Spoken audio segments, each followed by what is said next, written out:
कई बार हम ऐसा देखते हैं कि स्पोर्ट्स इंजरी के बाद किसी को भी अगर चोट लगता है तो एक चोट लगने के बाद कई बार हम देखते हैं कि बार बार उसका घुटना मुड़ जाता है या फिर उसका जो दर्द है वो काफ़ी समय तक रहता है। तो ऐसा क्यों होता है, इसका कारण क्या है? ये बहुत ही अच्छा क्वेश्चन पूछा है आपने कि young population those who are more active, जो बहुत ही एक्टिव है और उनको खेलने के दौरान घुटना के अंदर चोट लग गया और फिर से वो घुटना पे लोड नहीं ले पा रहा है, चलते समय घुटना उसका मचक जा रहा है। तो यूजुअली घुटना के अंदर जो 4 लिगामेंट होता है उसमें से one of the commonest ligament जिसको हम एसीएल बोलते हैं, एंटीरियर क्रूसिएट लिगामेंट,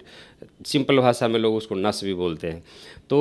वो एक सब one of the important structure है जो कि घुटना को बैलेंस करता है और सबसे कॉमनली इंज्योर्ड होता है खेल कूद के दौरान। वो लिगामेंट अगर टूट गया तो टूटने के बाद जो पेशेंट कंप्लेन करता है कि सर चलते समय घुटना ट्विस्ट हो जाता है। जब हम हाई जंप करते हैं तो एक बार तो जंप कर लिए, दोबारा से हिम्मत नहीं होता, या फिर हम ऊपर से नीचे ढलान की तरफ नीचे आते हैं तो हम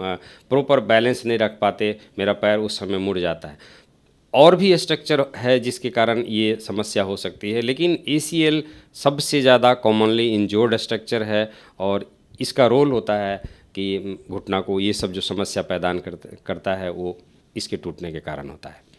और साथ ही अगर इलाज की या फिर उपाय की हम बात करें तो इसका कोई इलाज या फिर उपाय है जिससे ये ठीक हो सके?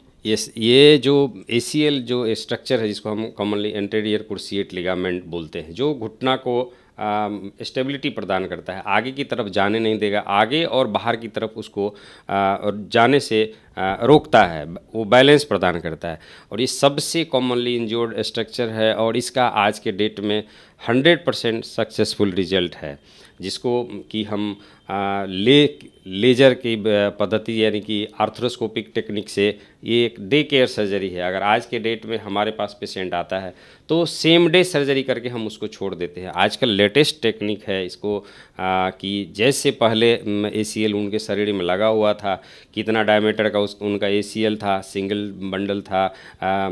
या डबल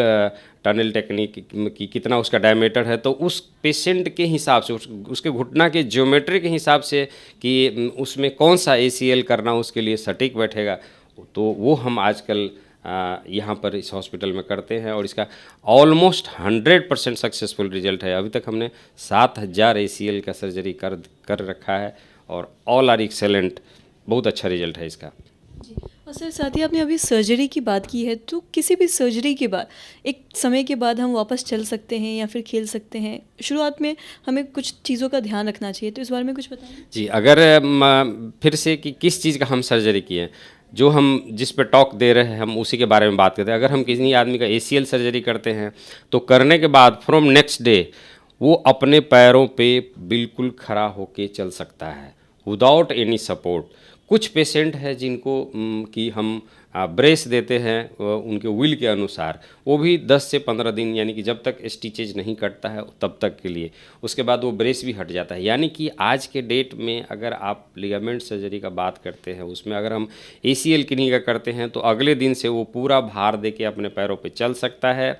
1.5 महीना के बाद उनका पैर पूरा कंप्लीट रेंज ऑफ मूवमेंट में आ जाता है। फिर कब कौन सा एक्सरसाइज करेंगे, 6 मंथ तक हम उनको ट्रेन करते हैं। 6 मंथ के बाद जस्ट एक वार्म अप मैचेज अपनों के बीच में खेलने का जो